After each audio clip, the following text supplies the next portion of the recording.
también he sido así alumno como ustedes, había concentrado hace 6 años, 6 años, acá en traumatología en la Estado, así que soy su mayor de ustedes. Ahora vamos a ver lo que son las lesiones traumáticas de lo que es el hombro y la cintura escapular, ¿no? Todo lo que es trauma, ¿no? Lo que es un manito rotador o lesiones de parte blanda, ¿no? Todo lo que es trauma, ¿no?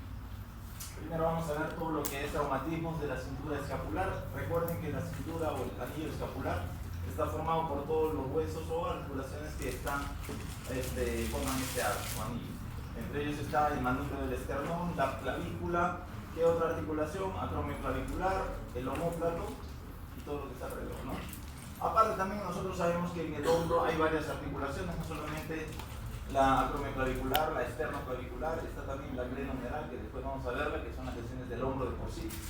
Y también está la escápulo-torácica, que no es una articulación en sí, pero funciona como una articulación porque tiene ciertos movimientos, ¿no? Entonces, tenemos dos huesos que tenemos fractura tanto de clavícula como de escápula y también luxaciones, tanto de la acromioclavicular y en menor medida lo que es la esternoclavicular. Vamos a hablar de cada una. Fracturas de clavícula, ustedes ya conocen la anatomía de la clavícula, tiene una forma de una S itálica, es más angosta o más delgada en la parte diaficiaria y más estrecha, más ancha en la parte distales, ¿no? Esta es la parte externa que se articula con el acromion, y es la parte medial que se articula con el manubrio del esternón. Normalmente cuando se fractura son en las diáfisis, ustedes ven que un 80% en esta zona porque es más débil, ¿no? Un 15% en las zonas de la parte de la clavícula externa y un 5% en la parte medial. ¿En quiénes se da mayormente la fractura de clavícula? En niños y jóvenes, por la actividad que hacen. En niños es muy común ver esto acá y en jóvenes también cuando se caen hay un trauma directo e indirecto, vamos a ver después, pero mayor frecuente es en los recién nacidos. En los recién nacidos ustedes van a ver cuando estén rotando en pediatría que cada 2 días vamos a tener interconsultas de pediatría o de neonatología para descartar si hay fracturas en clavículas en niños recién nacidos, porque pueden ser macrosómicos, hay una distocia de hombros que probablemente el ginecólogo al hacer algunas maniobras de Christeller al presionar iatrogénicamente o a propósito pueden fracturar la clavícula. ¿Para qué? Para que salga el producto, ¿no? Cuando es adrede, digamos, la fractura de clavícula se le llama cleidotomía, que significa fracturar la clavícula para que el producto del bebé salga, si no, va a tener que entrar a la operación, ¿sí? Sale, pero es muy común en los recién nacidos. Ustedes el tratamiento solamente es de que a la mamá le dicen de que tiene que estar inmovilizado con un emperdible solamente para que la clavícula pegue. Eso solamente en los niños va a estar un par de semanas y después va a poder movilizarlo. Decirle que utilice roponcitos o que no movilice el brazo. ¿Para qué? Para que no levante el niño el brazo, si no le va a doler. Y también lo pueden descartar otra lesión que es muy poco común, como es la lesión del plexo braquial en los niños, que es la lesión de Duchenne, que es una lesión, una neuropraxia en C5, C6, C7, en donde hay una inmovilización, el paciente no va a poder movilizar, ¿no? Ya después en pediatría van a ver algunas maniobras, como la maniobra de Moore, donde al niño se le coloca en cierta posición y por un reflejo el niño tiene que levantar el brazo. En este caso los niños que tienen fractura o lesión de Duchenne no pueden movilizar ese bracito, entonces se les hace una radiografía y se corrobora si hay una fractura o no. Y también a la clínica, no hay crepitación, el niño va a llorar cada vez que le toca. Tratamiento conservador. En adultos ya normalmente se da en un 80% en el tercio medio, como lo estaba diciendo, y se da por unas caídas. Pueden ser el mecanismo de acción, trauma directo y trauma indirecto. Trauma directo es cuando te golpean directamente y el foco de fractura está donde ha sido el golpe, ¿no? En este caso por una bala, un golpe, un traumatismo. Cuando uno cae de repente y choca acá la parte del piso y se fractura la clavícula. Un trauma indirecto es cuando uno apoya el brazo, indirectamente la fuerza viaja hacia el hombro y te lesiona la clavícula. Mayor porcentaje siempre es un trauma indirecto. Así como tenemos un montón de clasificaciones en traumatología que ustedes ya saben, van a seguir aprendiendo, un montón de epónimos, nombres propios de los que han creado estas clasificaciones. La de clavícula vamos a tener nombre propio, clasificación de Alma. ¿Qué te dice? que el tercio medio, el grupo 1, está en el tercio medio de la fractura, que es en un 80%, que se da justo en esta parte de oficiales, ¿no? El grupo 2, que es el tercio distal. Dentro de del tercio distal, digamos que va a haber una subclasificación, que es la clasificación de NIR. NIR también lo van a encontrar en otra clasificación de húmero proximal, digamos, pero ahorita vamos a ver esta subclasificación de NIR, que es dentro de del grupo 2 de Altman, ¿no? Grupo 1, que significa de que son fracturas no desplazadas. Tercio distal no desplazado, el tratamiento solamente es conservador. Y también van a ver quiénes le dan esta estabilidad a la articulación acromioclavicular. Son varios ligamentos, los principales son estos dos, los ligamentos coracoclaviculares, que son dos, el conoide y el trapezoide. Si se lesionan estos ligamentos, entonces se va a desplazar la fractura hacia arriba. Vamos a ver después que también hay un signo, este signo de la tecla, de piano, que después van a verlo en las luxaciones acromioclaviculares, ¿no? O el signo de la pseudocharretera. Las de tipo 2 son este tipo de fracturas que están desplazadas, se rompen los ligamentos que le dan estabilidad y por lo tanto se desplaza y es un tratamiento quirúrgico. Por último, la tipo 3 de NIR son las fracturas que está comprometida la parte articular. Ustedes ya saben que cuando hay una fractura que llega a la carilla articular, tiene que tener qué tipo de estabilidad absoluta y una reducción anatómica, porque si no, va a haber una grada acá y entonces va a haber algún tipo de artrosis postraumática, ¿no? Y es quirúrgico también en algunos casos. Por último, el grupo 3 de Altman, que te dice que son fracturas del tercio proximal, ¿no? Si no están desplazadas, el tratamiento es quirúrgico, es conservador nomás. Son solamente un 5% y son un poco comunes. ¿Quiénes desplazan a las fracturas de clavícula? Dependiendo, ustedes recuerden cuáles son los músculos que se insertan en la clavícula. Cuando uno se fractura en la parte diaficiaria, en el tercio proximal, está insertado el esternocleidomastoideo que lo levanta la clavícula. En la parte lateral está el mismo peso del húmero o del brazo, lo lleva hacia abajo y hacia atrás lo lleva el trapecio, ¿no? Aparte también están los otros músculos del pectoral que también lo pueden desplazar. Pero siempre cuando es una fractura desplazada, estos músculos son los que lo desplazan, ¿no? El tratamiento, dependiendo qué tipo de fractura es de la clavícula. Si es en un adulto, siempre vamos a tratar de llevar el tratamiento conservador. Cuando es una fractura no desplazada de la clavícula, si está en su posición, solamente un cabestrillo, su inmovilizador de hombro y punto, nada más. ¿Por qué? Porque la clavícula pega rápido, pega en su posición.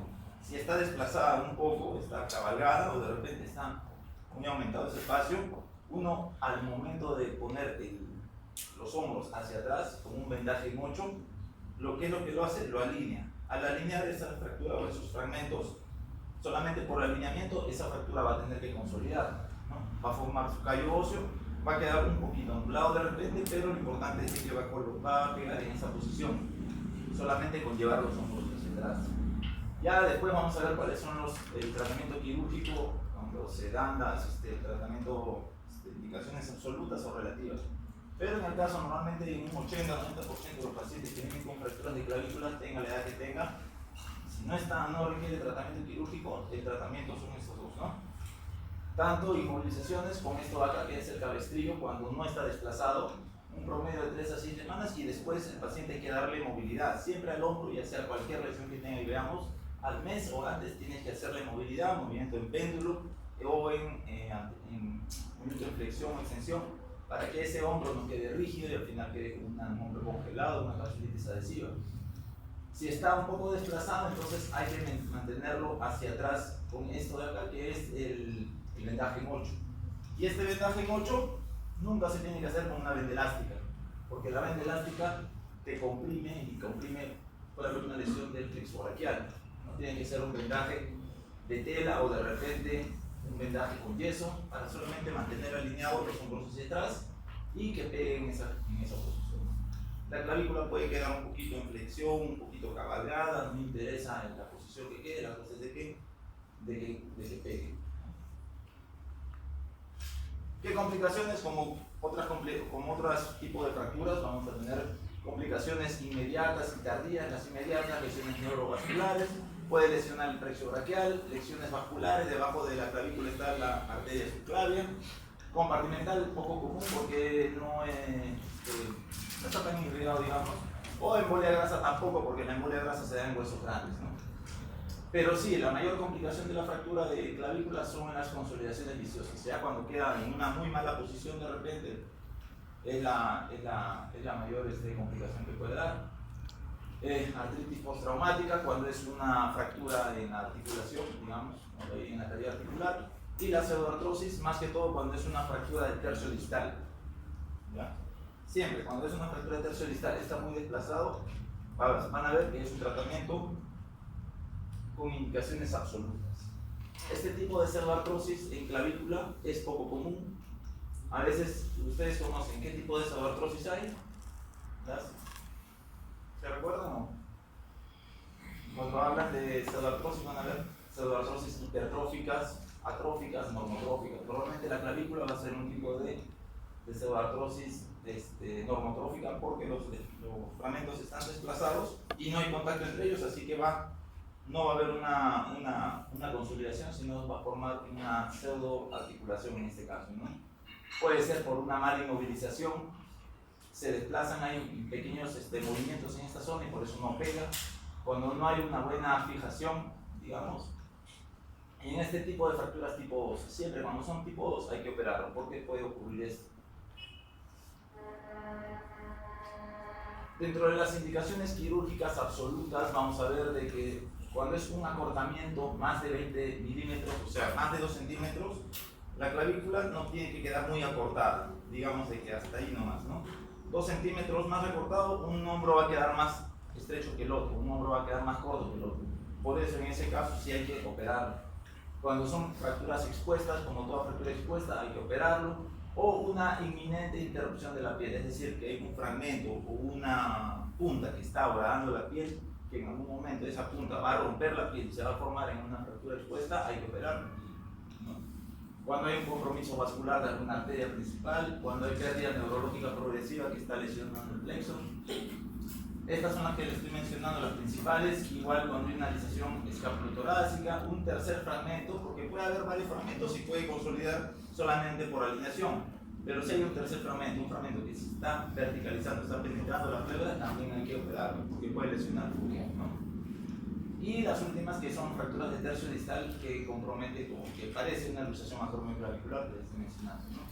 Hay otras dos que algunos médicos o algunos están en controversia, que es cuando es una fractura bilateral de clavícula, también algunos pueden considerarlo como absolutas, o cuando es un hombro flotante, ¿no? Que es una fractura de escápula con clavícula y el húmero, que significa el hombro que está flotando, ¿no? No hay una buena estabilidad, en algunos casos también hay que operar ahí, ¿no? Pero como les digo, es una controversia.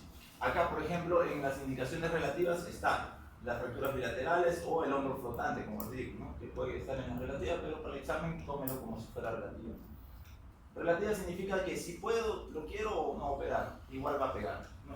Que son fracturas desplazadas más de 20 milímetros, o sea, las que están para arriba no están acortadas. Estas al momento de llevar el hombro para atrás se van a alinear y al alinear hay contacto, entonces van a pegar. Cuando hay un trastorno neurológico, Parkinson, convulsiones, pacientes si se operan y tienen Parkinson o convulsiones, van a romper la fijación que tienen probablemente, o la estabilidad, y todas estas, ¿no? Por ejemplo, hombro flotante, cuando es estética, digamos, si uno lo va a operar por estética, al igual, si uno lo deja con tratamiento ortopédico, va a quedar el bulto, que es el callo óseo, que después va a remodelar, y si lo opero estéticamente, la clavícula se va a alinear, pero como es un hueso que está por debajo de la piel, ahí nomás se va a ver la placa, va a ver la cicatriz. El paciente cuando utilice la mochila le va a molestar la placa, ¿no? Y al final, después de 1 o 2 años, va a tener que retirarse esa placa, ¿no? Porque le va a molestar, o si no, si son pacientes delgados, se va a ver toda la forma de la placa de metal que está ahí, ¿no? Por eso, la estética es una indicación relativa. Si el paciente quiere, se opera, si no, no. Ustedes ven en el tercio distal, si se alinea la fractura, solamente es tratamiento conservador, y como les dije también, una fractura multifragmentada en clavícula. Si está alineado, ahí nomás puede quedar porque va a consolidar. Ejemplos, cuando es este tipo de fractura, si yo quería, lo dejaba ahí nomás con su vendaje en 8, que esté el hombro para atrás, se alinea y pega. Pero en este caso se ha optado por un tratamiento quirúrgico en donde ya queda más alineado, digamos. ¿no? Y pega más rápido. Este caso fue un paciente que tiene una fractura de tercio distal, se esperó hasta 6 meses, formó su subartrosis, nunca pegó, y por último se tuvo que hacer su tratamiento quirúrgico, una placa en gancho, ¿para qué? Para que esta plaquita vaya por debajo del acromio y alinee esta zona de acá, ¿no? Segundo tema va a ser la fractura de escápula, que recuerden que cuando hay una fractura de escápula el paciente sí o sí va a tener algún compromiso, digamos, torácico importante. Para que un paciente se fracture la escápula puede tener alguna contusión pulmonar, neumotórax, alguna lesión a nivel del pulmón, porque es muy, digamos, muy traumático, ¿no? Y la escápula está recubierta de bastante masa muscular que para que se fracture, entonces ha sido un traumatismo muy severo. Por causas de alta energía, por caídas, accidentes vehiculares, motocicletas, son pocas las fracturas de la escápula, felizmente. Y el tratamiento más que todo pueden ser es conservador. Vemos en qué casos pueden ser quirúrgicos, ¿no? Estas fracturas también pueden pasar desapercibidas. ¿Dónde se fractura más? Si esta es la escápula, la espina, el acromio, la apófisis coracoide, en el cuerpo es donde hay un 70% de todas las fracturas, en esta zona de acá. ¿Por qué? En el cuerpo hay un 45 y en el cuello es 25, los dos juntos son 70%. Ya cuando son intraarticulares en esta zona es hasta un 10%, del acromio también hasta un 8%, la coracoide es un 7% y la espina hasta un 5%. Estas de acá, si están desplazadas, tendrían que operarse, ¿no? Igual, cuando es una fractura de la glena, lo ideal es de que como es una zona articular, tendría que quedar con una estabilidad absoluta, se le pone un tornillo de compresión para que no forme callo acá y tenga una buena estabilidad. Por eso, cuando está muy desplazado, entonces sí requiere tratamiento quirúrgico. Normalmente en los hospitales casi nunca se operan ese tipo de fracturas, porque son un poco no son comunes, ¿no? Si tenemos fractura de clavícula y escápula, vamos a reducir la clavícula y al momento de reducir la clavícula se pone la placa, automáticamente la escápula también se reduce por la posición en que está, ¿no? Por eso a veces solamente se requiere hacer una operación en una clavícula y la escápula solamente tratamiento conservador. Como les decía, el tratamiento en las fracturas de escápula normalmente es el conservador en un 95%. Manejo quirúrgico solamente cuando hay una inestabilidad glenohumeral, cuando hay fractura de la glena. Nada más, ¿no? Lo mismo con luxación de cabestrillo, vendaje de Velpo, un inmovilizador de hombro y la movilización precoz. Si tenemos una vista de arriba y vemos esta fractura de la glena, entonces vemos que está roto intraarticular, está desplazado, esta cabeza del húmero está inestable, en cualquier momento se va a salir, se puede luxar. En este tipo de fracturas, entonces sí tenemos que reducir esta punta que ha quedado suelta y lo fijamos, ¿no? Cuando hay una indicación es cuando hay fracturas del reborde de la glenoides o de la coracoides, fracturas de la apófisis coracoides, no es coroides, ¿ya? En las luxaciones acromioclaviculares.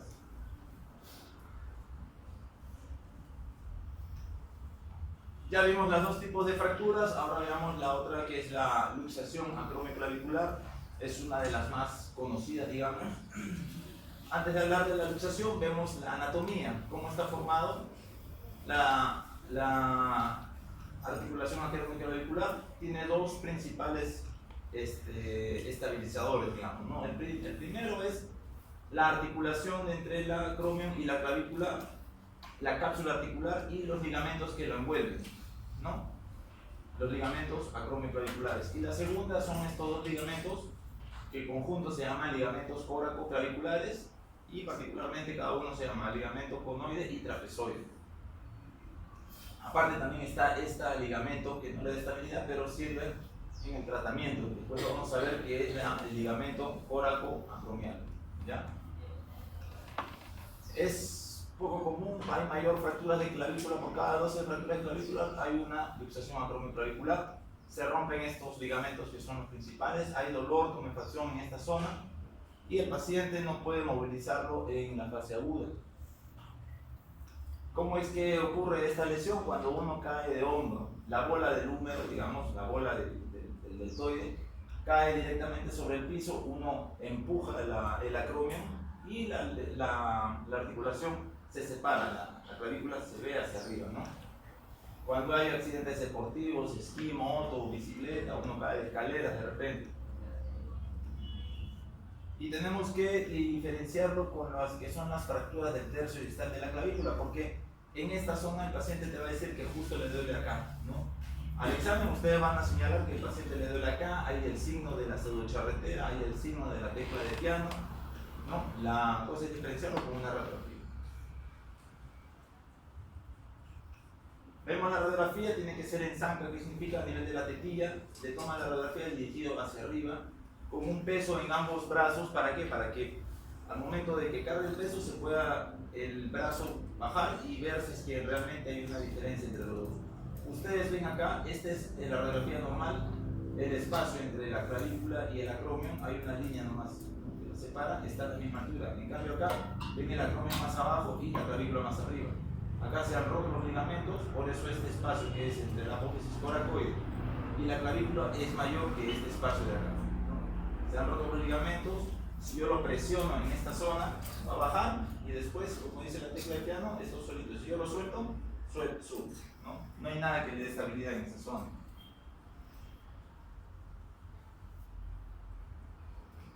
Así como vimos, la fractura de clavícula tiene una clasificación de Allman. Las luxaciones acromioclaviculares tienen el mismo nombre, que significa de que tienen hay 3 grados, 1, 2 y 3.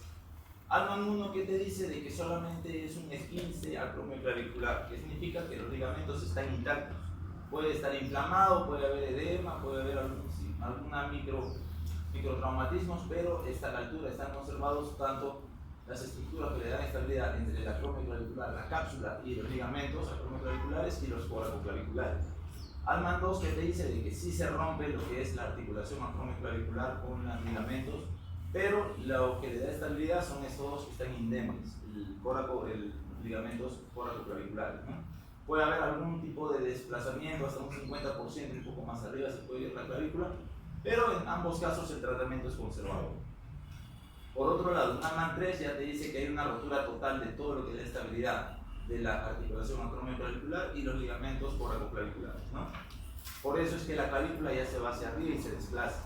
En este caso, ya dependiendo del paciente, se tiene o no se tiene que operar. Es el tratamiento personalizado. Ya les hablaba del signo de la tecla, que es lo que lo bajo la clavícula con la presión digital y luego esta sola sube, ¿no? Y también el signo de la pseudocharretera, porque la charretera ya vamos a verlo después, que es una luxación glenohumeral. Otra clasificación de Rockwood, que es la misma de Allman, pero un poco con mayor grado, ¿no? La 1, 2 y 3 es igual que la de Allman. Un esguince, una rotura parcial y una rotura total, ¿ya? La 4 de Rockwood que me dice que hay una rotura total y si lo veo de arriba veo que la clavícula se ha ido a un desplazamiento posterior, ¿ya? Lo pueden ver en el examen, recuerden. La tipo 5 de Rockwood que me dice de que el desplazamiento es mucho mayor que la del 3. ¿Por qué? Porque la del 3 solamente se rompe y se desplaza hacia arriba, pero la 5 ya traspasa la membrana trapezoidal y al desplazar la membrana nunca va a haber un contacto de nuevo entre la clavícula y el acromion. Y por último la Rockwood 6 que te dice que es un desplazamiento inferior, la clavícula se mete por debajo del coracobraquial, ¿no? Es muy raro, nunca la he visto. Al final estas 3 últimas siempre son tratamientos quirúrgicos. Ya dijimos que cuando es grado Allman o Rockwood 1 o 2, el tratamiento es encuentro con su cabestrillo, su verpo, inmovilización por 2 semanas, luego terapia física. El 3 ya es, digamos, un tratamiento personalizado. Si el paciente es joven, si el paciente trabaja cargando peso, levantando el brazo, es electricista, es profesor, o es de repente deportista calificado, o de repente le gusta hacer ejercicio, actividad y es joven, entonces hay que operarlo, porque al final, si es que no se lo opera, siempre va a tener alguna limitación para levantar el brazo, en una, digamos, un Allman 3, ¿no? Pero si el paciente ya es adulto mayor, no hace ningún tipo de actividad, solamente hace lo mínimo, no trabaja haciendo o cargando peso o algo, entonces el tratamiento puede ser conservador nomás, ¿ya? Cuando es ya un Rockwood 4, 5, 6, en este caso sí debe ser tratados en forma quirúrgica. La forma quirúrgica es solamente bajar la clavícula y fijar esta articulación para mantenerlo de nuevo en su posición, ya sea con estos tornillos que van desde la clavícula hasta la apófisis coracoide o de repente con un par de clavos y 1.20, ¿no? Tenemos esos tipos de tratamiento, los tornillos que les dije, tornillos de Worm, que es nombre propio, o los tornillos de cortical o compuestos que utilizamos en la sociosíntesis, ¿no? Con su arandela baja la clavícula y lo mantiene en su posición, se puede suturar o reforzar con unos clavitos. La otra técnica es la técnica de Dunn, que sí les expliqué que había acá un ligamento acromio-coracoide. Se desinserta en la parte proximal, este ligamento se traspasa hacia la clavícula, se reinserta o se amarra, digamos, y este ligamento está reemplazando a los que se han roto, que son los coracoclaviculares, ¿no? Y también se puede reforzar con un par de clavos, pero ese ligamento que se ha traspasado se ha hecho como un abanico para el otro lado. Una placa gancho, que es la misma que se utiliza cuando es fractura de tercio distal de clavícula, ¿no? Se puede utilizar también para luxación acromioclavicular. Agujas Krishna, que ya se ha visto antes. Y la última patología, que es del cinturón escapular, es la luxación esternoclavicular. Muy raras, habré visto 3, 4 en toda la carrera, es poco común. Normalmente siempre llegan las anteriores, que son las más, las no son tan mortales, digamos. ¿Por qué? Porque cuando es una luxación posterior, la clavícula se va hacia atrás, ¿no? ¿Qué está aplastando? Estructuras de mediastino. ¿Qué estructuras hay ahí adentro? Mediastino, están los grandes vasos, la tráquea, ¿no? Corazón. Por eso es que estas luxaciones posteriores son más mortales, ¿no? En cambio, las que son más comunes son las luxaciones anteriores de la clavícula con el esternón. Son más rápidas de reducir también. Cuando uno se luxa hacia posterior la clavícula, es un golpe o algo, te caes y el movimiento va de atrás hacia adelante y de lateral, ¿no? Por eso, si te golpeas acá, la clavícula se va hacia posterior. Pero si uno tiene alguna contusión de adelante y de lateral, entonces la clavícula se va hacia anterior, ¿no? Y es muy fácil de reducir. Los signos clínicos van a ver como una tumoración o algo que aparece, ¿no? De forma en la parte anterior del tórax. Se saca la radiografía y se ve así. Forma rápida de reducir cuando son anteriores, solamente algunos movimientos en abducción y entra la clavícula, y si es posible se puede fijar ahí con un par de clavitos, ¿no? Ya cuando son posteriores, que nunca se ha visto, tendrían que entrar a hacer operaciones con ayuda del cirujano vascular. Sigamos bajando. Ya hemos visto las lesiones traumáticas de lo que es la cintura escapular. Más abajo ya tenemos traumatismo del hombro. Y en este caso, de la articulación del hombro, tenemos las luxaciones más comunes, que son las glenohumerales, que de repente han visto en las guardias, que a cada rato llegan los pacientes con luxaciones de hombro, y la rotura del manguito de los rotadores, que no es lo mismo que el hombro doloroso. Las luxaciones glenohumerales son digamos, acá el hombro normalmente está acá, en la cabecita, ¿no? La cabeza del húmero es bien redonda, es hasta un tercio de una esfera, y se articula con esta glena, que es digamos, es como un plato. Un plato es, y no tiene superficie así como si fuera el acetábulo, ¿no? Por eso, alrededor está el reborde glenoideo, el antrum, que le da la forma de la cabecita y forma redondeada para que entre justo la cabecita del húmero en esta zona, ¿no? Aparte también tiene otras estructuras del cartílago, la cápsula y los ligamentos que lo mantienen, ¿no? Cuando ya hay una rotura o una luxación, rompe esas estructuras, puede romper el antrum, puede romper la cápsula y los ligamentos, y puede quedar inestable esta luxación de hombro, ¿no? Hay una pérdida de contacto entre las superficies articulares de los dos huesos, ¿no? Paciente llega en esta posición, el paciente llega con mucho dolor, el paciente te dice me duele demasiado. Ustedes cuando ven ya esta posición del paciente de Saul, ¿qué significa esta posición antálgica? Con una mano se va a sostener el otro brazo, va a llegar en una abducción de más o menos 30 grados y con una rotación externa. Así va a llegar el paciente manifestando tremendo dolor. El hombro van a verlo en punta, que es el hombro en charretera, y va a tener la incapacidad de abrir o de rotar en una sola posición nomás. Tiene mucho dolor. Lo malo es que llegando este paciente así, uno por querer ayudar al paciente de repente, por jalarle y ponerle en su sitio, puede tener problemas legales. siempre cuando vengan este tipo de pacientes y ustedes clínicamente están 100% seguros de que es una luxación de hombro, aunque le duela mucho, tienen que esperar a que venga con su radiografía. Tienen que pedirle radiografía. ¿Por qué? Porque normalmente el paciente tiene un accidente de tránsito, se ha peleado con alguien o tiene algún problema legal. Y si tú no corroboras radiográficamente la lesión y lo reduces y al final el paciente no tiene nada, entonces no hay un problema legal. Tienes que haberlo corroborado con una radiografía siempre, ¿no? A veces los internos, los residentes, por querer realizar el procedimiento, lo jalan nomás, pero al final el problema es para uno, no sé.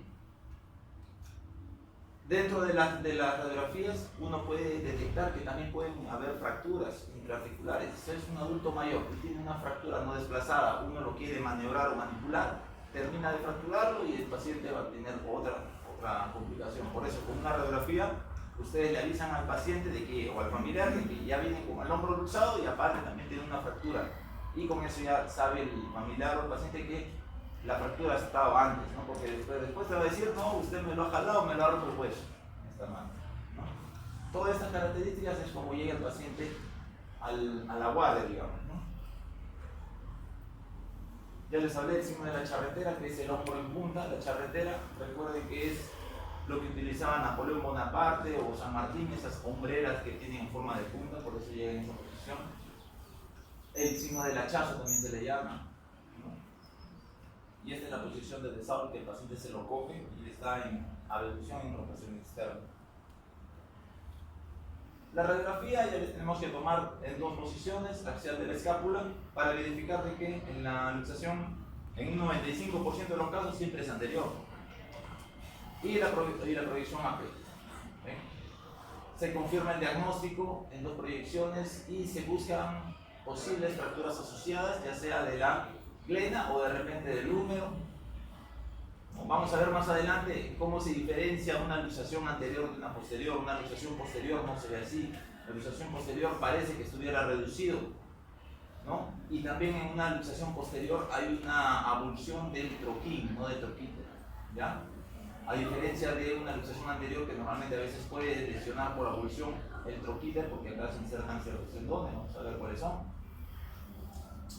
Se puede buscar asociaciones asociadas con fracturas en un 25% de los casos que está luxado. También puede haber ahí un escondido, una fractura, por eso siempre se le tiene que tomar una radiografía pre y post.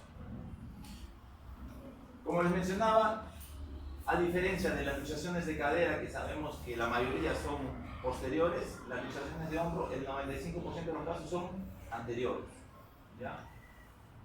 Puede ser debajo de la glena, puede ser antes por debajo de la toracoides o debajo del acromio, pero siempre anteriores. Las posteriores, que les decía, cuando son luxaciones posteriores, son pacientes que probablemente sufren de convulsiones, son pacientes que son hipoglicémicos, pacientes que han sufrido algún tipo de se han electrocutado y ponen su hombro en cierta posición y caen, ¿no? En rotación interna y aducción.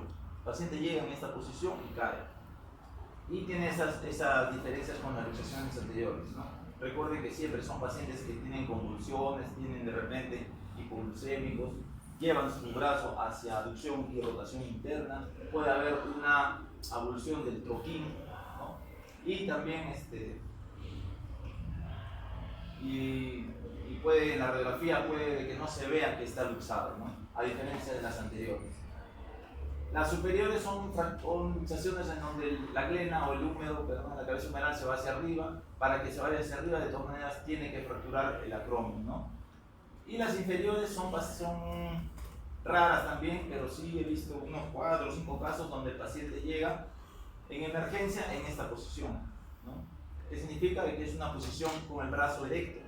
Si esta es la glena y este es el húmero, entonces el paciente llega hacia abajo, el húmero se ha colocado y su brazo va a quedar siempre erecto, ¿no?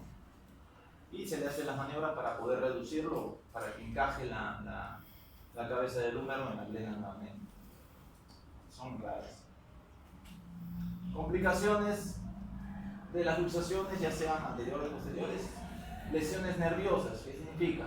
Alrededor del cuello quirúrgico, ¿quién va a estar? El nervio circunflejo. Cuando se estira hay una neuropraxia entonces va a haber cierta anestesia o signos, un dolor neuropático a nivel del hombro, ¿no? O también puede haber una lesión, una neuroplasia a nivel del nervio radial. El paciente va a estar después con su mano en péndulo, se le hace después una electromiografía, ¿no? Lesiones vasculares, también ahí están los nervios, los vasos circunflejos también que pueden lesionar. Ruptura del reborde glenoideo, ya vamos a ver qué secuela puede dejar, que es una lesión de Bankart. Este es el reborde glenoideo, que cuando la luxación se va hacia adelante puede romper este reborde. Si no cicatriza ni fibrosa bien, entonces va a tener una luxación recidivante. Por eso es que el paciente en el tratamiento vamos a ver de que tienen que estar siempre con su cabestrillo un buen tiempo para que esto acá fibroso cicatrice. Si es que el paciente a los 2-3 días vuelve a hacer un movimiento, se vuelve a luxar, entonces nunca va a curar esto y al final va a tener una luxación recidivante que va a tratarse quirúrgicamente. Fractura del troquíter del cuello del húmero, esta es la fractura del troquíter. Acá están los tendones los músculos de los rotadores, del manguito rotador, supraespinoso, redondo menor y ¿con más? Infraespinoso. Los tres están acá. Al arrancarse, fracturan con una resonancia, se ve cómo está la fractura. Por acá sería una fractura del troquín, si fuera una luxación posterior. Ruptura del tendón supraespinoso, acá también se puede romper y hay una rigidez por una inmovilización, por estar mucho tiempo con el hombro inmovilizado, ¿no?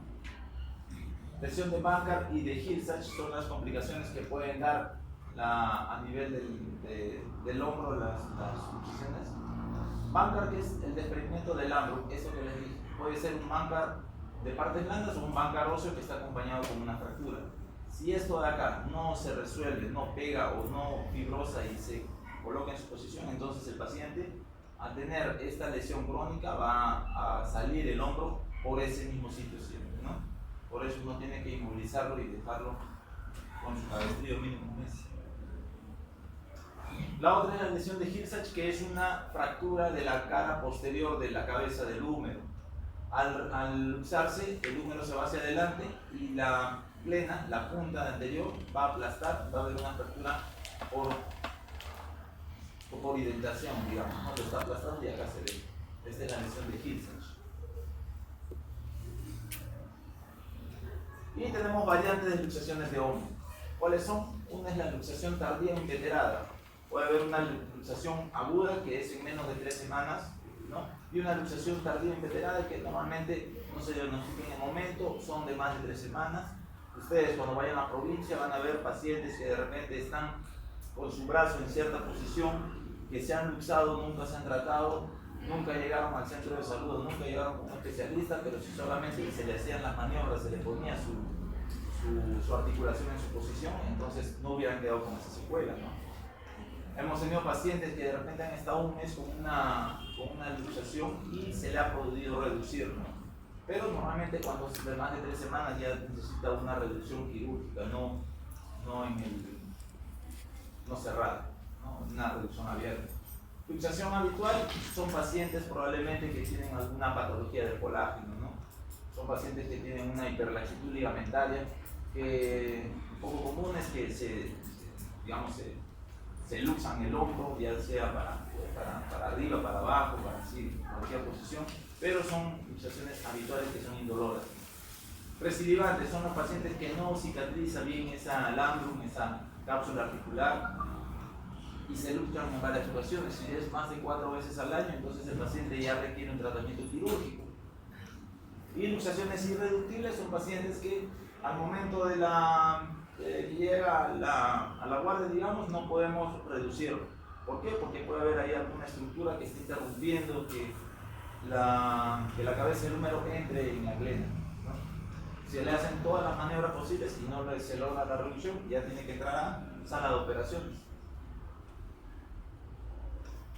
¿Cómo es el tratamiento? Mediante 2 tipos de reducción, abierta y cerrada, ¿no? Normalmente el paciente en un 98% de los casos, en mi caso 100% porque no he tenido que entrar a la sala para hacerlo abierta, el paciente llega, si es en el momento, digamos, se le puede, bueno, una vez que se saca la radiografía, se puede intentar con una maniobra en donde yo normalmente lo pongo en la silla, se le cala y se le coloca en su sitio, ¿no? Hay pacientes que no toleran el dolor, que de repente se contraen mucho, que gritan, hay que ponerle un poco de anestesia, o de repente un diazepam, de repente que hay que ver que sea joven, de repente si no es anciano, no tiene arritmia y lo puedes sedar, ¿no?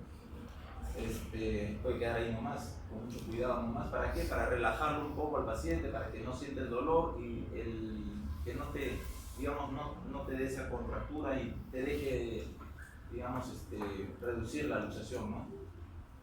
Sin anestesia, cuando es rápido, en menos de 2 horas, paciente colaborador, y cuando hay un médico que ya sabe cómo reducir la luxación, ¿no? Si es un paciente joven, digamos, que grita mucho o tiene mucha masa muscular, pero no va a permitir de que se reduzca la luxación, ¿no? Ya es una reducción abierta cuando es una reducción imposible de reducirlo, ¿no? Y cuando hay lesiones asociadas, como por ejemplo una fractura o una luxación con fractura, que no vas a poder resolverlo en el momento. Maniobras, tenemos un montón de maniobras de cómo reducir una luxación de hombro. La última que vamos a utilizar siempre es el método hipocrático, en donde uno coloca su pie en la axila y tracciona y jala con el brazo, una tracción firme y sostenida, presionando en la axila, ¿no? Ahí ese ya es al último, cuando uno tiene que colocar. Lo he intentado un par de veces cuando no he podido con las demás y sí se ha podido lograr, ¿no? El otro es el método de tracción contra tracción, también lo he hecho cuando no he podido utilizar la maniobra de Kocher, jalando uno con un manipulador en la parte de atrás con una sábana y el otro jalando, traccionando el miembro en otro lado, ¿no? Y se siente cuando entra la glena, la cabeza del húmero en la glena, un clic. El paciente ya te dice que ya no le duele, totalmente aliviado. Lo que siempre ustedes tienen que aprender es la maniobra de Kocher y cuáles son los pasos. Puede ser sentado, puede ser echadito. Ahorita vamos a ver cuáles son los pasos para utilizar esta maniobra de Kocher. Maniobra de Stimson, no lo he utilizado, solamente en la teoría se ha visto de que el paciente tiene que estar colgando amarrado con un peso de más o menos 5 o 10 kilos, esperar 15 minutos, 10 o media hora hasta que solo se reduzca. Pero en emergencia, ¿quién va a estar esperando? Esta es la maniobra que ustedes tienen que aprender, sí o sí, la maniobra de Kocher, que son 4 pasos.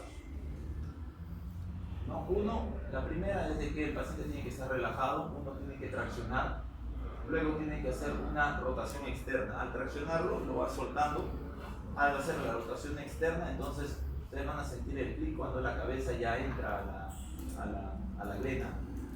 Una vez de que ya entra, entonces hacen el tercer paso, que es la aducción, pegan el codo hacia el cuerpo, y por último la rotación interna, que es pegar el brazo hacia el cuerpo, ¿no? En esta posición es que el paciente tiene que quedar. Cuando ya la glena, la cabeza del húmero entra a la glena, entonces el paciente te va a decir que ya se alivió y no tiene ningún tipo de dolor, hasta puede mover el brazo. Pero ustedes tienen que advertirle de que no tiene que movilizar para nada, tiene que estar mínimo unas 3 semanas en esta posición y luego ya hacer movimientos pendulares. Porque si es que él va a empezar a mover el brazo, de nuevo se le puede volver a luxar. Luego de que ya utilizan o han hecho esta maniobra de Kocher y lo han puesto el hueso, la articulación en su sitio, tienen que comprobar el nervio circunflejo vascular, tienen que sacar una radiografía de control para decirle al paciente que su hueso ya está en su sitio, ¿no? Para que ustedes, el paciente se sienta aliviado de que no haya una fractura de repente asociada. Hay que inmovilizar el hombro, ya sea con un cabestrillo, un vendaje Verpaux o un inmovilizador de hombro. Y por 3 semanas, y luego el paciente, como le dije, siempre tiene que hacer esos movimientos pendulares en flexión, en abducción y aducción, para que el hombro no se le quede rígido, ¿no? No tiene que practicar deportes mínimo 3 meses, tiempo de recuperación de 3 a 6 meses. Normalmente, en quienes más hay reluxación, digamos, ¿no? En quienes quedan más una luxación recidivante, en jóvenes. Si tienen 17, 20, 25 años y se luxan el hombro, es más probable de que vuelvan a luxarse. Pero si es un paciente de 40, 50 años, 60, se luxa, se coloca en su sitio, entonces ya es menos probable de que vuelva a tener una reluxación, digamos. Este es el vendaje Verpaux que se le da al paciente en el momento de que se le coloque en su sitio. Después de 4 o 5 días esto se va a deshacer, por eso después ya él tiene que comprar su cabestrillo, su inmovilizador de hombro. La otra lesión que tenemos es la rotura del manguito de los rotadores, que no es lo mismo que la lesión del hombro doloroso. Manguito rotador, anatomía, ustedes recuerdan que son 4: supraespinoso, infraespinoso, redondo menor y supraescapular. Dependiendo en dónde está localizado, dónde se inserta, ustedes ya saben la función que cumple. El supraespinoso se inserta por encima de la espina de la escápula y se inserta en donde, en la parte superior del troquíter. Por eso, cada vez que se contrae el supraespinoso, es el que empieza la abducción, hasta 30-60 grados, luego ya lo continúa el deltoide, ¿no? El infraespinoso y el redondo menor se insertan justo en la parte posterior de la escápula y se insertan tanto en la parte media como inferior del troquíter. Cada vez que se contrae, entonces, ¿qué es lo que te hace? La rotación externa. Por otro lado, el subescapular, que se inserta en la parte de la escápula, en la parte plana anterior, se va a insertar en el troquín. Y cada vez que uno lo contrae, entonces se hace la rotación interna. Cuando hay una lesión de los tendones o una rotura del manguito de los rotadores, van a ver ciertos síntomas, ¿no? Cuando hay un hombro doloroso, pueden ver causas tanto articulares, periarticulares y extrínsecas. Articulares lo ven, digamos, con los reumatoides, cuando hay un hombro congelado, artritis, todo lo que causa las lesiones dentro de la articulación. Extrínsecas son dolores irradiados, ya sea por corazón, pulmón, vaso intestinal, una cardiopatía isquémica, a veces uno siente que el hombro le duele. En nuestro caso nos vamos a las causas periarticulares y dentro de estas están las bursitis, la tendinitis, el hombro doloroso. Tampoco lo vamos a ver, más que todo esto de acá, que es las rupturas tendinosas del manguito rotador, cuando ya están rotos por un traumatismo. ¿Quiénes son los más susceptibles de tener este tipo de lesión? Deportistas calificados, pacientes que están cargando peso, estibadores, las enfermeras, las técnicas que están cargando pacientes, etcétera, que en algún movimiento fuerte o por micro lesiones vasculares van rompiendo cada vez estos tendones, ¿no? Por causas traumáticas hay acción de microtraumatismo repetido sobre un tendón, en este caso de los deportistas de repente, o también ya por la edad hay unas lesiones vasculares en donde ya no hay buena irrigación de estos tendones, por lo tanto va degenerando y va desgastando su estructura, por eso es que se rompe más rápido. Cuando hay luxaciones de hombro, como le dije, puede haber lesión del manguito rotador, una sección del supraespinoso de repente. En los deportistas, como le dije, que son lanzadores, nadadores, pueden haber una lesión del manguito rotador, una rotura total o parcial de los tendones, ¿no? Mucho tiene que ver la forma del acromion. Fíjense que hay 3 tipos, ¿no? Tipo 1, tipo 2, tipo 3. Tipo 1 que es plano, en este caso entre el acromion y la glena hay buen espacio. El tipo 2 que es curvo, que es un 43%, va disminuyendo el espacio, por lo tanto hay menos espacio entre donde pasan los manguitos de los rotadores. Y el tipo 3 ya es ganchoso, en donde este pequeño espacio hace de que comprima o desgaste cada vez más al manguito de los rotadores. Por eso los desgarros completos en el tipo 3 es mayor, hasta un 73%. En el tipo 2 hasta un 24% y en el tipo 1, que hay mucho mayor espacio y pueden transcurrir acá los tendones, entonces solamente hay un 3% de que se puedan desgarrar. Pacientes jóvenes, más que todo por algún traumatismo, accidentes, un tendón se choca con algunas estructuras óseas, la cabeza comprime la cruz y lo puede romper. Y en personas de edad avanzada, luego de esfuerzos físicos, ya esa vascularidad del tendón está degenerada y por eso hay cambios degenerativos y cualquier lesión lo puede romper al tendón, depende si el paciente es joven o es anciano. ¿Cómo se diagnostica? Con la clínica, ¿no? Ustedes ya han visto semiología, ya han visto las maniobras que puede haber, maniobra de Dir, pinzamiento, arco, etc. Pero siempre hay que pedirle una ecografía. Una ecografía debe ser una ruptura parcial o total, puede indicar si hay una tendinitis, una bursitis, una tendinosis, un desgarro total. Para una mayor evaluación de imágenes, le pido una resonancia magnética, ¿no? Y si ya quiero ver o verificar específicamente si está roto o no, hago una artroscopía diagnóstica para ver si es que está realmente desgarrado todo el tendón o si no, ya una artroscopía que sirve para reparar ese tendón. No solamente diagnóstica, también reparatoria. ¿En quiénes se hace tratamiento no quirúrgico? En los abuelitos, en los ancianos que no tienen mayor movilidad o no hacen mayor esfuerzo físico, solamente está concentrado en fortalecer la musculatura y el estiramiento. Desgarros crónicos tienen mejores resultados que tratamiento quirúrgico en los ancianos. Más que todo en los jóvenes, digamos, se puede reparar ese manguito evocador. Si hay una ruptura del tendón acá que es el supraespinoso, que se hace, se tracciona de nuevo, se ancla, se amarra acá en la punta y se ancla hacia el hueso con unas anclas especiales para reinsertarlo, ¿no? hacia donde supuestamente estaba.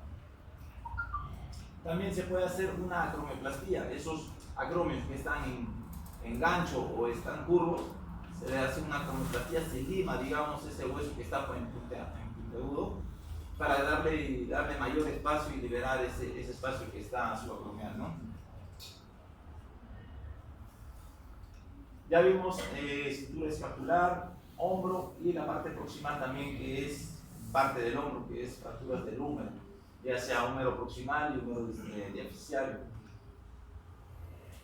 Pueden ser proximales, diaficiales y distales. Las distales ya la verán con el profesor que lava lesiones del codo. Fracturas del húmero proximal. Hay un buen número de este tipo de fracturas, hasta un 5% de todas las fracturas. Es la fractura más frecuente en adultos mayores, más que todo, y mujeres, porque son más osteoporóticas. Felizmente las fracturas de mayor porcentaje están en el cuello quirúrgico.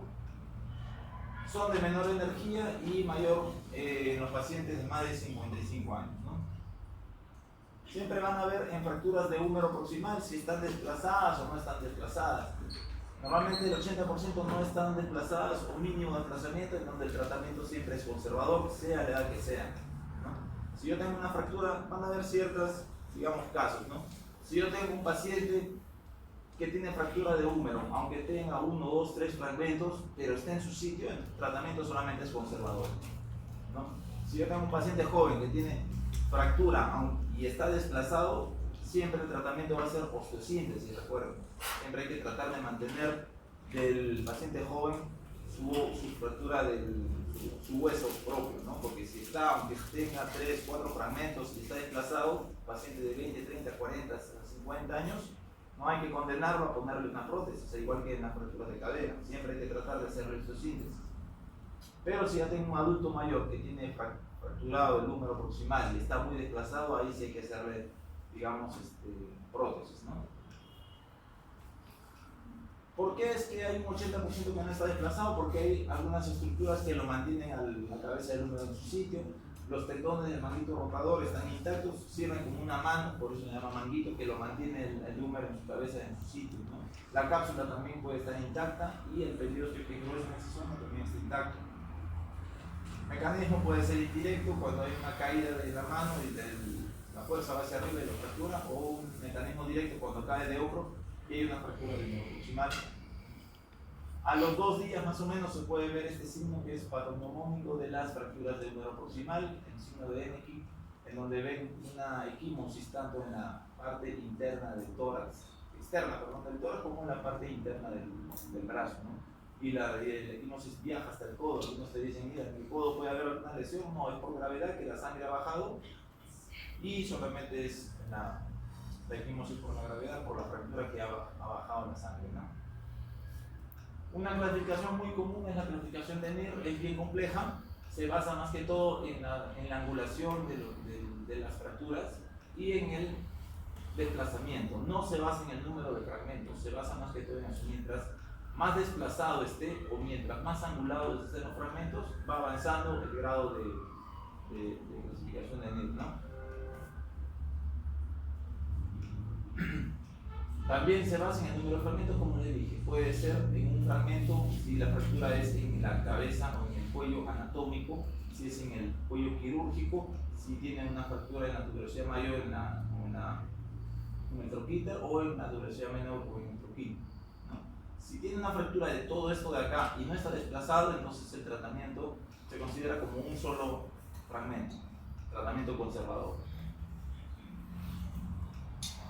Si es que se puede desplazar en 2 partes, ya sea la fractura de cabeza con diáfisis o de repente troquín y otras zonas solamente es un solo trazo que se desplaza en dos fragmentos, en tres partes, que significa que hay dos trazos.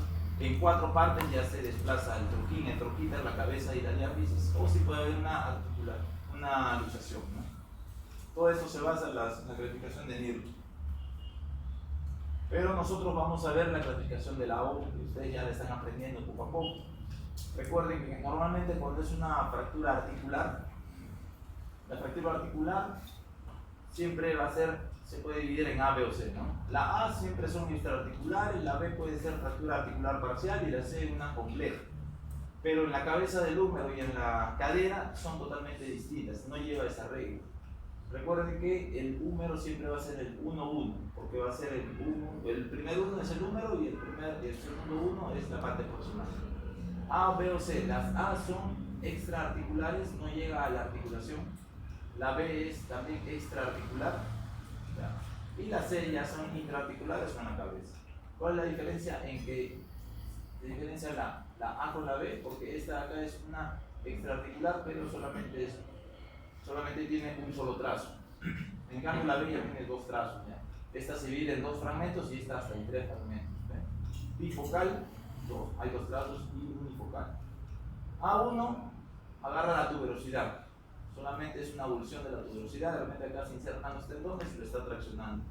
A2 es una metafisiaria impactada en esos dos trazos, tratamiento conservador. Y A3 es una metafisiaria no impactada y está desplazada, ahí sí hay que unir la cabeza con el diáfisis, ¿no? La B, que son hasta tres fragmentos, pero hay dos cortes. Igualito, una metafisiaria impactada B1, una no impactada es la B2 y una luxofractura y es la B3, ¿no? Es más, cada vez más compleja. Y la C, que tiene mayor riesgo a qué, como acá ya está la fractura en la cabeza y acá hay menos irrigación, entonces va a haber una pseudoartrosis y a la larga una necrosis avascular. Siempre toda fractura que está en el cuello anatómico, entonces no va a haber una buena irrigación, por lo tanto, al sacar radiografías de control se va a ver de que puede desaparecer esta cabeza y va a haber una necrosis avascular, ¿no? La C1 con ligero desplazamiento, la C2 impactado con más desplazamiento y la C3 expulsada. Probablemente estas de acá ya necesitan prótesis, ¿no? Y estas de acá ya necesitan hacer osteosíntesis dependiendo de la edad. Si yo veo un paciente joven que tiene este tipo de fractura, entonces voy a tratar de hacerle osteosíntesis en una C.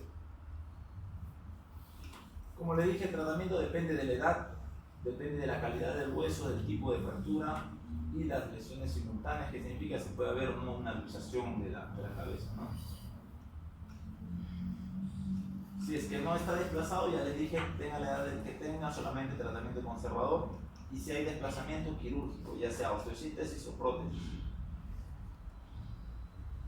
Lo mismo para utilizar en los pacientes con fracturas de húmero proximal, siempre una cabestrillo, un belpó, una punta o algo para inmovilizar siempre el hombro, ¿no? A las 2-3 semanas hay que darle cierta movilidad para que no se congele el hombro. Si es que hay 4 partes en ancianos y está desplazado, entonces tenemos que ponerle prótesis. Cuando hay una fractura desplazada en 4 partes, cuando hay una luxación también, cuando hay una fractura con hendidura de la cabeza y está lesionada. En los ancianos la cabeza del húmero parece una cáscara de huevo, está bien osteoporótico por dentro y no tiene buena irrigación, por eso es que se necrosa. Por ejemplo, un caso de un paciente que llega de provincia, llega con este tipo de fractura luxado, fractura en varias partes, la cabeza está por acá, de 19 años. Si llegara el mismo día o a los 2-3 días, se le tiene que hacer una osteosíntesis por la edad, 19 años, pero él llega a los 20 días. A los 20 días esta cabeza ya está en proceso de que se vaya necrosando. Por eso de frente se le coloca una prótesis, ¿no? Por el tiempo que ha pasado desde que llega de su ciclo, ¿no? Pero si llegara en el momento, hay que tratar de hacerle osteosíntesis.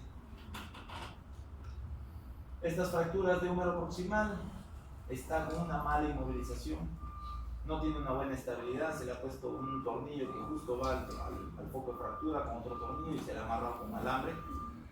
Es crónica de una muerte anunciada, sabemos de que va a ir mal, cualquier movimiento que haga, entonces se ha desplazado y se termina de desplazar esta fractura. Tenemos que darle una buena estabilidad, ya sea una estabilidad absoluta o relativa, dependiendo del trazo. tenemos que ponerle una buena cantidad de tornillos, ya sea en la cabeza como en la parte diaficiaria, para que esto de acá me dé estabilidad y se forme acá el callo, ¿no? Esta es una vista de frente y esta es una vista lateral. Y estos tornillos nunca tienen que sobrepasar lo que es la articulación, porque si sobrepasa, entonces va a tener una artrosis, el paciente va a tener mucho dolor. Siempre una radiografía de frente y perfil. Por último, las fracturas diaficiarias del húmero. El mayor porcentaje, hasta un 7%, siempre tratar de hacerle el tratamiento conservador, ¿no? Recuerden que toda fractura estiroidea de húmero tiene una buena estabilidad rotacional, axial, no se va a desplazar. El húmero puede tolerar todo tipo de angulaciones, hasta 20 grados en anteverso, retroverso, 20 grados en flexión o extensión, hasta 4 centímetros de rotamiento, puede tolerar hasta 20 grados de rotación. Por eso, pegue como pegue el húmero, no va a variar su función, ¿ya? El húmero siempre va a estar va a consolidar, y en cualquier posición que pueda, la parte funcional, digamos, no va a tener ninguna alteración. No es como la tibia o el fémur, que tiene que quedar en buena posición sin ningún tipo de angulación, ¿no? La clasificación puede ser espirales, oblicuas, transversas, segmentarias, incominutas. Normalmente cuando vemos un paciente con una fractura de húmero, vemos si es espiroidea, entonces se le da el tratamiento conservador con un yeso colgante de Cadwell, ¿no? Vamos a ver cuándo se opera y cuándo no se opera. Igual, la clasificación de AO, siempre el húmero va a ser deficiario, el 1-2, porque es 1 húmero, 2 es la parte deficiaria. A, B y C. A es fracturas simples, un solo trazo. B es fracturas sin ala de mariposa o en cuña, y la C es fracturas complejas. Recuerden que la diferencia entre el B y el C es que la ala de mariposa, los dos fragmentos, estos de acá, siempre están en contacto. En cambio, las fracturas complejas, el fragmento principal y los dos fragmentos principales nunca hay contacto. A1, espiroidea, A2, oblicua, y A3 es transversa. Esta y esta me dan buena estabilidad, le puedo poner su yeso. En cambio, la transversa no da buena estabilidad, se puede flexionar, se puede cabalgar. Las B. B1 también es una fractura en cuña espiroidea, B2 es una fractura espiroidea oblicua, y B3 ya es una fractura, esta es en cuña oblicua y esta es una en cuña fragmentada. Y por último la C también, que son segmentarias. Esta es una segmentaria espiroidea, esta es una segmentaria pura y esta es una multifragmentada. Mientras más es la clasificación, es más severo, ¿no? Como les decía, el tratamiento incruento, en el mayor caso, de mayor posibilidad de los casos, ¿no? Con su yeso colgante, con las férulas, sin pinzas. Quirúrgico, más que todo, se utilizan placas, tornillos o clavos intramedulares. Este es un yeso colgante. El paciente probablemente tiene una fractura espiroidea, oblicua, larga.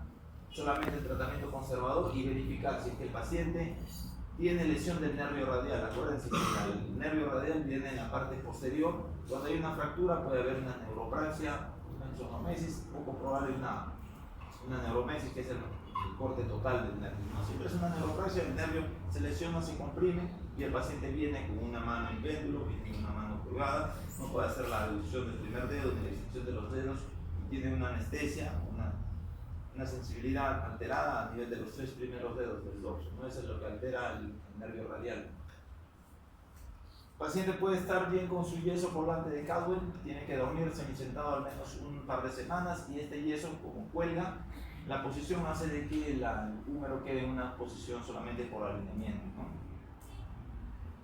Después se le coloca una férula en pinza. Normalmente cuando vienen este tipo de pacientes que son unas fracturas espiroideas por emergencia, yo les coloco esto de acá, que es una férula en pinza. Le digo que venga en 2 semanas. En 2 semanas llega el paciente, le tomo una radiografía, veo si está un poco angulado o está un poco, digamos, en anteverso. Le saco esto, le coloco ya un yeso entero hasta arriba, tipo, no colgante, pero sí hasta arriba, para que mejorar esa flexión. Le tomo una radiografía y ya veo que está alineado. Como ya tiene cierto callo, entonces yo sé que no se va a desplazar, y también baja la inflamación, porque cuando llega el paciente la primera vez está bien inflamado de hematosis, ¿no? Baja la inflamación, mejoro la angulación, y después lo cito cada semana para tomarle radiografía, y prefiero hacer un tratamiento conservador que uno quirúrgico, porque al final un tratamiento quirúrgico puede lesionar el nervio radial y hay una lesión iatrogénica del nervio que uno no quiere, ¿no? Se le puede poner después ya un yeso funcional, esto es lo que parece unas tobilleras, ¿no?, de los deportistas. Cuando se opera, cuando son fracturas abiertas, lesión vascular, codo flotante, ahí sí tienen que hacerle un tratamiento quirúrgico cuando hay fractura del cúbito radio y del húmero. Cuando son patológicas, cementarias, bilaterales también se operan, ¿no? Y también cuando hay una lesión del nervio radial. Si yo de repente veo al paciente que tiene una fractura escleroidea en su sitio, pero el paciente no me mueve o está así, entonces yo tengo que entrar a explorar para ver, descomprimir el nervio y ya ponerle algo, ¿no? Pero si yo veo que el paciente está en su posición normal con una fractura escleroidea y el nervio está indemne, entonces le pongo su yeso. Cuando no se da una imposibilidad de mantener una alineación, también lo tenemos que operar. Y cuando llega una fractura que llega hasta la parte articular, también lo tengo que operar, ¿no?, una fractura larga. En este caso se le coloca una placa, se le coloca acá como tiene una fractura en cuña, tornillos de compresión, se alinea esto, hay una buena compresión y se le pone su placa de protección más bien, ¿no? Esos son tornillos de compresión y su placa de protección. Igual acá, ¿no? Se ve la fractura, se alinea, se colocan los tornillos y la placa. Corroborar, cuando uno entra intraoperatoria tenemos que manipular suavemente nomás el nervio sin tratar de traccionar, de dejar algún tipo de lesión nerviosa. Con fijador externo, cuando son fracturas abiertas, se puentea, tiene una estabilidad relativa, acá al final va a formar su callo. Y este es otro tipo de fijador externo, el ilízaro. Hay clavos intramedulares. Bueno, sabemos que el gol estándar para toda fractura de hueso largo siempre son los clavos, ¿no? En este caso del fémur o de la tibia. En el húmero, digamos que tanto usar placas como clavos es lo mismo. ¿Por qué? La placa te puede lesionar el nervio y también el clavo te puede lesionar el manguito rotador porque se inserta por acá. Ahí podemos utilizar tanto placa como clavo, ya depende del médico que está acostumbrado a colocar, ¿no? ¿Qué complicaciones? Siempre, ¿no? La parálisis del nervio facial radial, antes o después de la lesión. Lesiones vasculares, evitar, nunca vamos a entrar en la parte para colocar la placa en la parte anterior, siempre lateral o de repente posterior. Consolidaciones viciosas, aunque están bien toleradas, como le dije, el húmero puede tolerar varias angulaciones. Y la pseudoartrosis, que es muy común en este húmero, ¿no? Porque puede ser de que hay una fractura en cuña, esa cuña se necrosa y al final el húmero, ¿qué tipo de pseudoartrosis hace? Atrófica, porque no hay una buena irrigación. Entonces, siempre al húmero de repente le ponemos una placa y siempre hay que tratar de colocarle un tipo de injerto, autoinjerto, injerto, para que ayude a la consolidación. Si vemos en una radiografía este tipo de fractura, si vemos que el paciente no mueve o está con la mano en péndulo, probablemente ahí se ha metido el nervio se mete en este foco de fractura, nosotros tenemos que operarlo, sacar el nervio de su posición y movilizar el húmero. Si así nomás vemos cómo está la radiografía del húmero, de repente está casi una fractura expuesta, un escopetazo o algo, cómo estarán las partes blandas, de repente no tenga ya partes blandas. Este paciente con este tipo de fractura que está bien fragmentada, entonces probablemente llegue a una amputación, ¿no? Eso sería todo, muchachos.